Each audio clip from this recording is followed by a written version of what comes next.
Oi, gente, hoje é sexta-feira, dia de quê? Dia de filosofia popular. É o show semanal que eu recomendo para vocês filmes, séries, jogos, quadrinhos e muito mais. E hoje nós vamos discutir um filme que discute ditadura e religião e fundamentalismo religioso, que é o filme A Colônia, ou aqui no Brasil recebeu o título de Amor e Revolução, não é? É um filme estrelado pela Emma Watson, que vocês devem conhecer da Hermione dos filmes Harry Potter. Também tem o Daniel Brühl, que é um ator relativamente conhecido. E o resto do elenco eu não conheço tão bem, mas desempenham bem o papel. Bem, se você chegou agora, o canal é a Nova Máquina do Tempo. Eu sou André Teixeira Jacobina, aqui a gente fala de política, de ciência, de filosofia.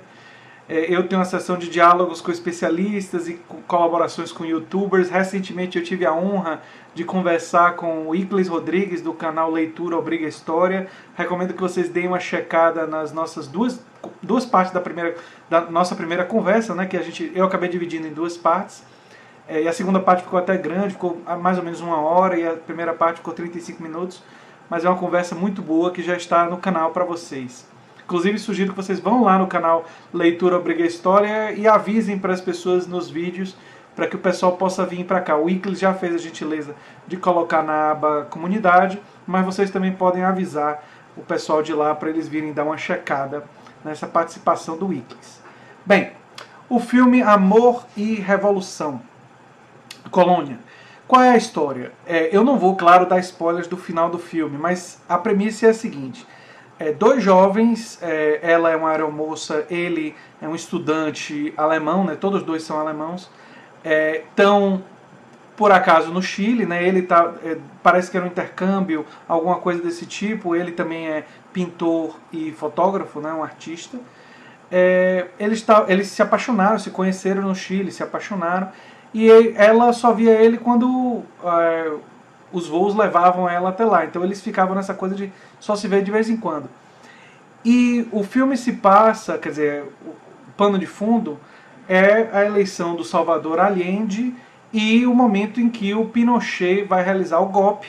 É claro, os militares lá, apoiados pelos Estados Unidos, vão realizar o golpe e vão começar as diversas prisões políticas, perseguições, torturas, assassinatos da ditadura, brutal ditadura militar chilena.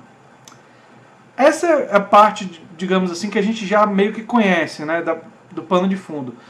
O personagem do Daniel Brühl, que também se chama Daniel, né, acaba sendo preso e vai para um lugar chamado A Colônia, que existiu, dirigido por um tal de um Paul Schaefer. E a Lina, né, que é o personagem da Emma Watson, realiza a decisão corajosa e amorosa e tal. Aliás, a história de amor entre eles me parece que é a parte ficcional do filme. O pano de fundo todo é real, mas a história de amor deles não me parece que seja real, parece que foi pensada justamente para contar a história da colônia, né? Ela resolve se fingir de uma pessoa muito religiosa, porque essa colônia é uma colônia muito ligada à religião, daí o título do vídeo Ditadura e Religião, né? E é um grupo extremamente fundamentalista que tenta tirar a sexualidade das pessoas.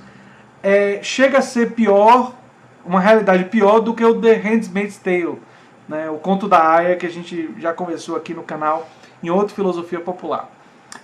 Então, e ela vai para lá e ela quer encontrar ele, e ela quer salvar ele e tal. E enquanto isso, ele está sobrevivendo, fingindo que a tortura teria deixado ele retardado. Esse é o início do filme, esse é o ponto de partida, é isso daí que... E a partir daí eu não vou mais contar, porque aí começa a ficar muito spoiler da história. Mas algumas reflexões interessantes sobre o filme. Primeiro, o filme faz a gente pensar de como um país pode descambar de repente para um regime extremamente autoritário. E esse risco está pairando no Brasil.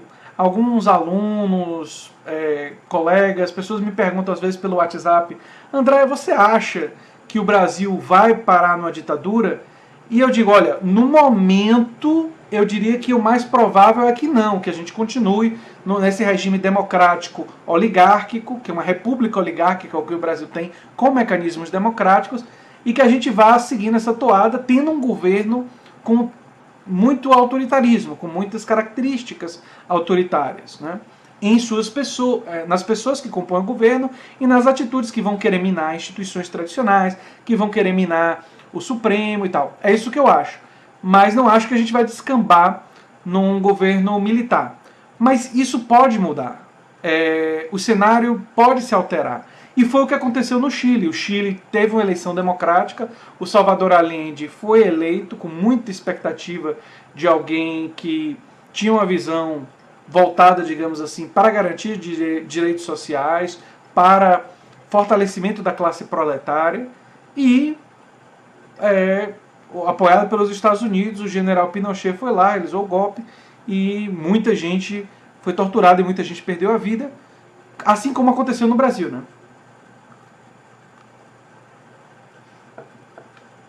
Então, aliás, houve uma onda de golpes militares na América Latina durante aquele período ali dos anos 60 e dos anos 70, né?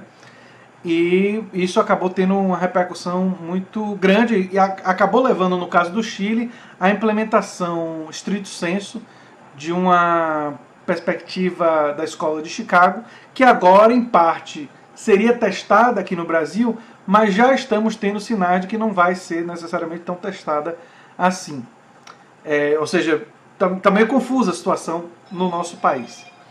Mas falando sobre o Amor e Revolução, eu acho que a coisa mais interessante do filme, que agora eu vou comentar brevemente, é que o Paul Schaefer, o cara que dirige a tal da La Colônia, na verdade ele era uma espécie de membro, ele construiu uma espécie de polícia secreta. Ele tinha uma atividade de... Era lá que tinha tortura, produção de armas químicas, era lá que tinha muita produção de armas, outras armas também.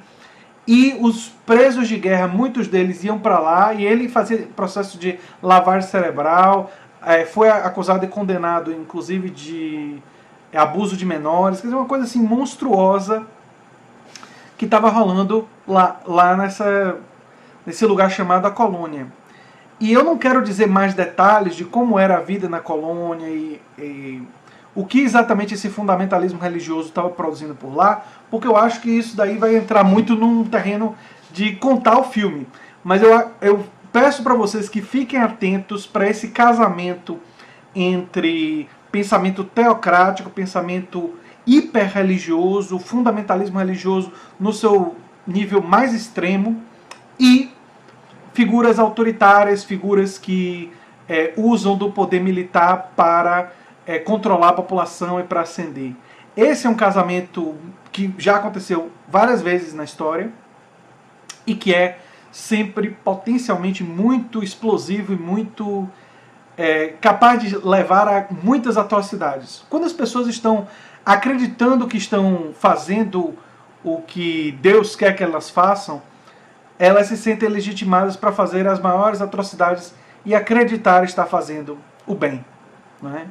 Então eu acho que isso daí é um bom ponto de partida para refletirmos sobre o filme e também um pouco refletirmos sobre o nosso momento atual e certas dificuldades que nós enfrentamos no momento atual. Enfim, gente, era o vídeo de hoje, a recomendação de hoje. O filme está no Netflix e se vocês assistirem, depois coloquem nos comentários o que é que vocês acharam do filme. Se lembre sempre de se inscrever no canal, dar um like, compartilhar no Facebook, no WhatsApp com amigos e com conhecidos, que ajuda bastante o canal. Um abração, gente, e até o próximo vídeo. Tchau, tchau.